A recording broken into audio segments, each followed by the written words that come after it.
3, 2, 1. ॐ नमस्ते गणपतये त्वमेव प्रत्यक्षं तत्त्वमसि त्वमेव केवलं कर्तासि त्वमेव केवलं धर्तासि त्वमेव केवलं हर्तासि त्वमेव सर्वं खल्विदं ब्रह्मासि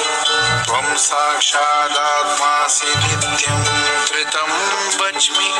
सत्यं वच्मि अवत्वं मा अवभक्तारम् अवश्रोतारम् अवदातारम् अवधातारम् अवानुचानम् अवशिष्यम्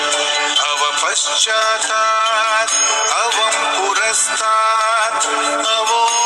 अवोत्तरात्तात् अवदक्षिणात्तात्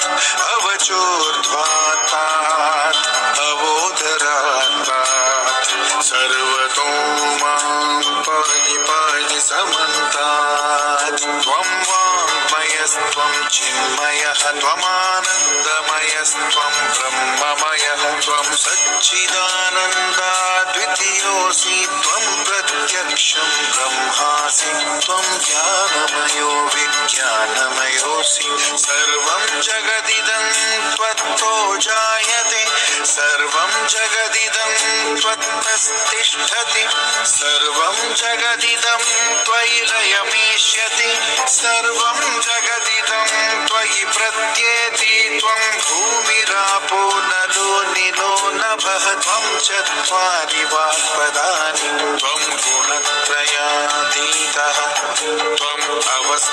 अवस्थात्रयातीतः त्वं देहत्रयातीतः त्वं कालत्रयातीतः त्वं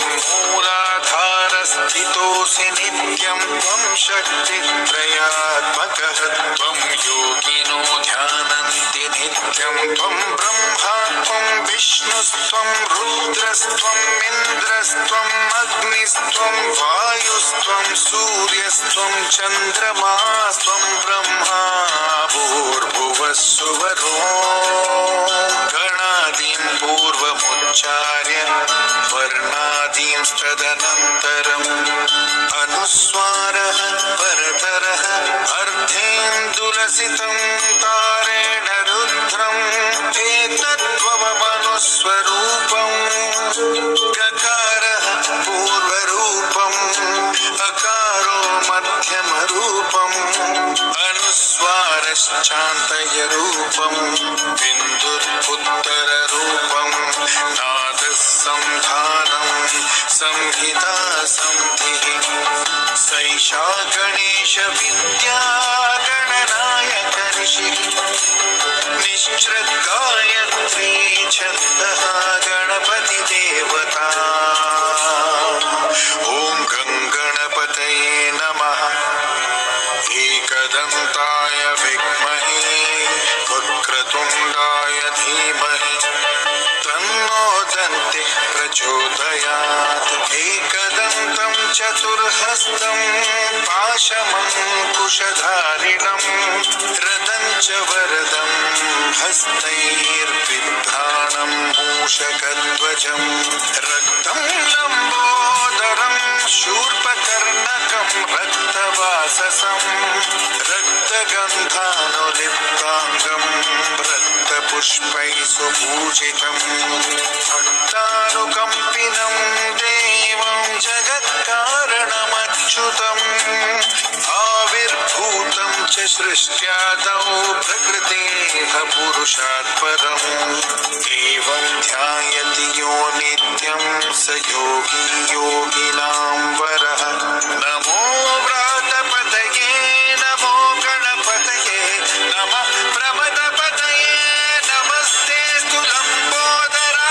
लम्बोदरायैकदन्ताय विघ्ननाशिने शिवसुताय वर्धमूर्तये नमः ॐ सहना भवतु सहनौ भुनक्तु सह वीर्यं करवावहै तेजस्विनावधीतमस्तु मा विद्विषावहै शांति शांति शांति।